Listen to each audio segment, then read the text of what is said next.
Hello friends, good morning to all of you. Today I am going to starting my next video of the series of differential calculus of BSc first year. Okay, and this is my fourth lecture of this series. And in my previous video I have discussed about the nth differential coefficient of some standard functions. I have discussed about one function which is named as y is equal to sin ax plus b. And we have found that the nth differential coefficient of this function is yn is equal to a to the power n sin ax plus b plus n pi by 2.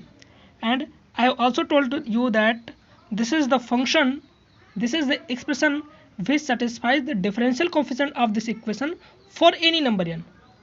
It means that if we want to find the differential coefficient of this equation of any order, for example, if anybody tells you that find the seventh differential coefficient of this equation, then without using this formula or without using this expression, we will have to differentiate this equation y is equal to sin x plus b for 7 times. Okay, we will have to differentiate this equation for 7 times. Then we can find y7 means 7th differential coefficient of this equation. But by using this formula, we can find simply this 7th differential coefficient by putting n is equal to 7 in this equation. If you put n is equal to 7, then we can find y7 means 7th differential coefficient, then a to the power 7 sin ax plus b plus 7 pi by 2, and we will solve this for 7 pi by 2, then we can find its 7th differential coefficient. Okay, so I want to tell you that this series of formulas of nth differential coefficient will be very helpful for finding the differential coefficient of such equations simply for any number n. And now I am going to describe about about the nth differential coefficient of another equation, which is y is equal to cos x plus b.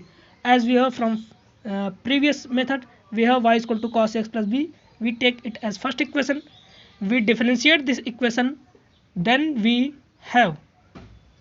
differentiate this equation because we have to find the differential coefficient. Okay, so we will differentiate this equation.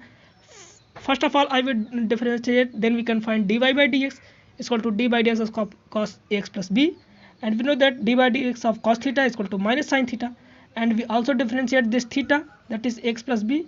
And if we want to differentiate this x plus b, then we can find a, because as a constant we will take as a constant, and differentiation of x with respect to x will be 1, and differentiation of b is constant because b is 0, so completely we will find only a. So d by dx of cos x plus b is equal to negative of sin x plus b into a.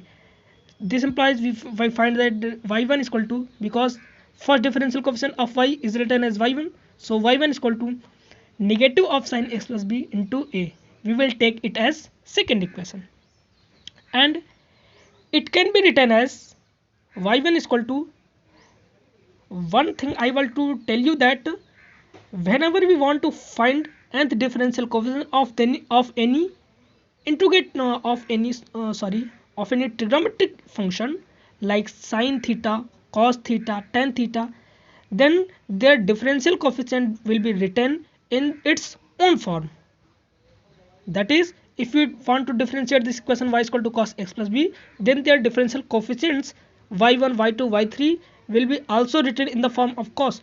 So if we want to write negative of sin theta in the form of cos theta, then we can write cos pi by 2 plus x plus b, because cos pi by 2 means 90 degree, so cos 90 plus theta is equal to negative of sin theta. So y1 is equal to cos pi by 2 plus x plus b into a.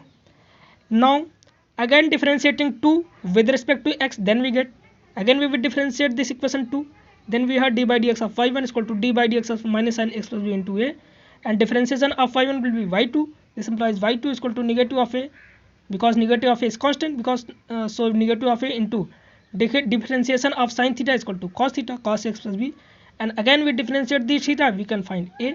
This implies that y2 is equal to negative of a square cos x plus b, which can be written as y2 is equal to a square. We will again write this negative of cos theta in only form of cos theta, then we can write cos pi plus ax plus b, because pi means 180 degree, and we know that cos 180 plus theta is equal to negative of cos theta.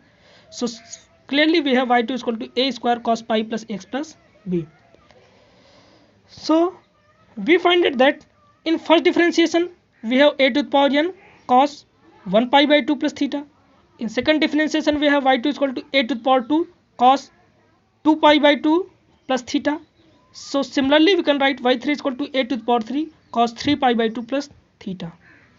You can see that in y1 we have a to the power 1 cos 1 pi by 2 plus theta, y2 a to the power 2, so y3 is equal to a to the power 3, 1 pi by 2, 2 pi by 2 and 3 pi by 2. So similarly we can write y4 is equal to a to the power 4 cos 4 pi by 2 plus x plus b. Okay, so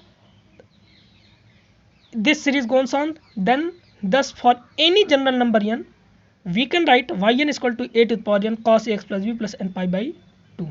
Okay, so by using this series, by seeing this series of results, we can write for any number n yn is equal to a to the power n cos x plus b plus n pi by 2, which is the expression of nth differential coefficient of cos x plus b. Thus dn cos x plus b is to a to the power n cos x plus b plus n pi by 2, and this is the expression which satisfied the differential coefficient of cos x plus b for any number. So we can say that this is the expression which gives the differential coefficient of cos x plus b for any general number n. For example, if we put n is equal to 3, we can get y3. y3 means third differential coefficient. We put n is equal to 4, we can find y4, that is fourth differential coefficient. Okay, and this series is going on.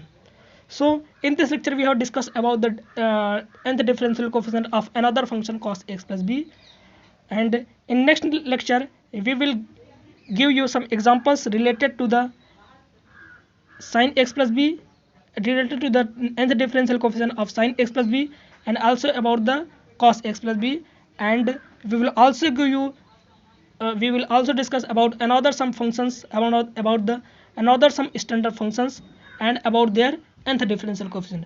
And after that I will give you Leibniz theorem. I will describe you in a Leibniz theorem and their applications in questions.